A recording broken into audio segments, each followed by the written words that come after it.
Shalom jemaat Tuhan, kita berjumpa lagi dalam Light of Revival, renungan firman Tuhan yang akan menuntun kita di sepanjang hari. Mari kita membaca firman Tuhan dari Filipi 3 ayatnya yang ke-10.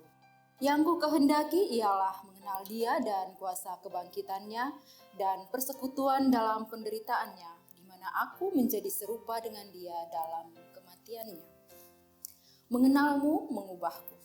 Kita sering mendengar kalimat, hidup ini adalah proses. Jalani proses tanpa protes. Kata proses diartikan sebagai runtunan perubahan atau peristiwa dalam perkembangan sesuatu. Ada dua kata kunci dalam pengertian proses, yaitu perubahan dan perkembangan. Contohnya, dulu kecil, sekarang besar. Tanaman di kebun juga mengalami perubahan. Awalnya hanya berupa benih atau bibit. Setelah ditanam dan dirawat dengan baik, akhirnya berubah menjadi tanaman yang berdaya guna. Dalam proses kehidupan Kristen, kata perubahan tidak dapat dipisahkan dengan perkembangan.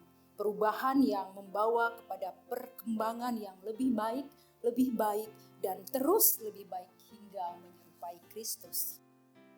Hari ini kita belajar dari Rasul Paulus. Bagaimana pengenalan seorang penganiaya jemaat terhadap Kristus telah mengubah hidupnya menjadi rasul yang hebat.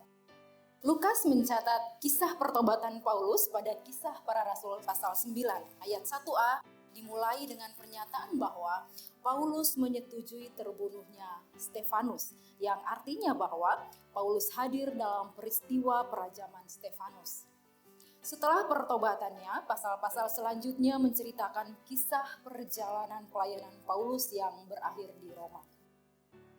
Ada beberapa poin yang akan kita renungkan bersama-sama sehubungan dengan proses perubahan yang terjadi dalam hidup kita ketika kita mengenal Kristus, Sang Pemilik hidup yang sudah memanggil dan memilih kita sebagai hamba-Nya yang siap menjalani pembentukan. Poin yang pertama, hak istimewa. Paulus memiliki banyak hak istimewa.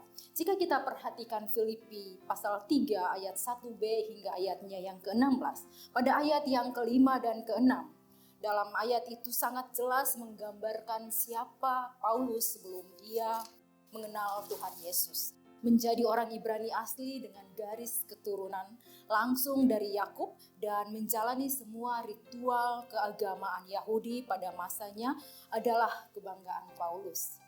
Artinya Paulus punya privilege, jadi dia punya hak untuk melakukan apa saja yang dia kehendaki. Dengan hak istimewa itu, Paulus kelihatan sebagai seorang pahlawan yang sedang membela agama dan bangsanya. Tetapi sesudah bertobat, Paulus menjalani proses pengenalan akan Tuhan Yesus dan hidup Paulus berubah 180 derajat, bukan 360 derajat ya. Nah, bagaimana dengan kita? Apa hak istimewa kita? Mungkin kita tidak sehebat Paulus, kita bukan dari garis keturunan bangsawan, kita tidak punya apa-apa yang dapat dibanggakan, tetapi Yohanes 1 ayat 12 menjadi dasar bagi kita untuk memiliki hak istimewa. Coba kita perhatikan.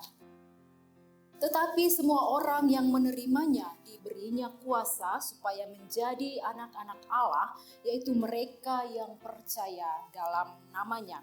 Nah, menjadi anak Allah adalah hak istimewa setiap kita untuk menjalani proses pengenalan terhadap Kristus yang mampu mengubah hidup kita.